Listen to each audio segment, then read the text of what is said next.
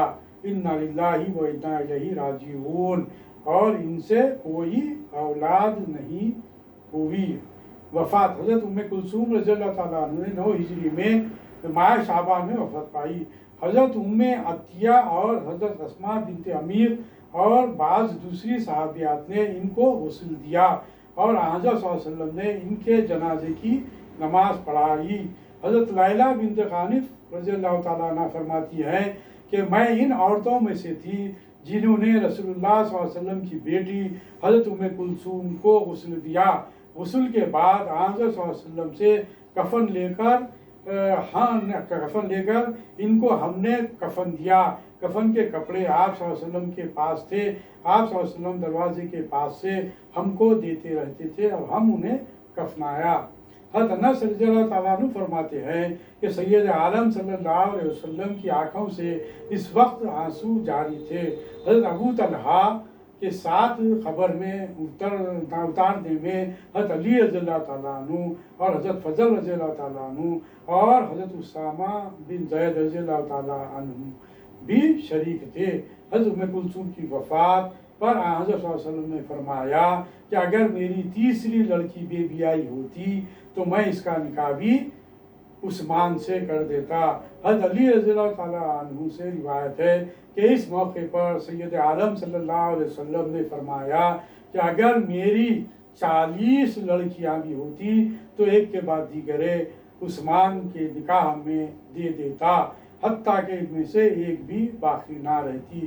یہ حضرت be be Ruqaiya رضی اللہ تعالیٰ عنہ اور بی بی ام کلثوم رضی اللہ تعالیٰ عنہ جو سرکار صلی اللہ علیہ وسلم کی دوسری اور تیسری صاحبزادی کا تعلق سے ہم آج ذکر کیے ہیں۔ انشاءاللہ تعالیٰ آئندہ مجلس میں ہم بی بی فاطمہ رضی اللہ تعالیٰ عنہ سے متعلق تمام واقعات کو ہم بیان کریں گے۔ اللہ تعالیٰ سے دعا ہے کہ ہم کو ان سعید روحوں اور ان کی صاحبزادیوں کی جو زندگیاں جس حالات میں گزری ہیں ان سے واقفیت اللہ تعالیٰ ہمیں عطا فرمائے اور مزید آگے ہم کو عطا فرمائے، اور ہمیں یہ جذبہ شوق ہم کو عطا فرمائے کہ ہم سرکار دو عالم صلی اللہ علیہ وسلم کی سیرت کے ساتھ ساتھ امہات المومنین اور آپ کے صاحبزادوں کے تعلق سے بھی زندگیوں کے متعلق ہم کو آگہی حاصل ہو، تاکہ ہم اپنی زندگیوں میں اسی طریقے سے اپنی زندگی کو گزارنے والے بنائیں اور اپنی زندگیوں کو خوشگوار بنائیں، جس طرح بی بی زینب کی زندگی خوشگوار تھی اور جس طرح حضرت رقیہ اور حضرت ام کلثوم کی زندگیاں حضرت عثمان غنی رضی اللہ تعالیٰ عنہ سے خوشگوار کے حالت میں گزری، اسی طرح اللہ تعالیٰ سے دعا ہے کہ ہمارے گھروں میں بھی خوشحالی اور خوشگوار زندگی عطا فرمائے۔ ربنا آتنا فی الدنیا حسنۃ وفی الآخرۃ حسنۃ وقنا عذاب النار۔ سبحانک اللہم وبحمدک اشہد ان لا الہ الا انت استغفرک واتوب الیک بفضل سبحان ربک رب العزۃ عما یصفون وسلام علی المرسلین والحمد للہ رب العالمین۔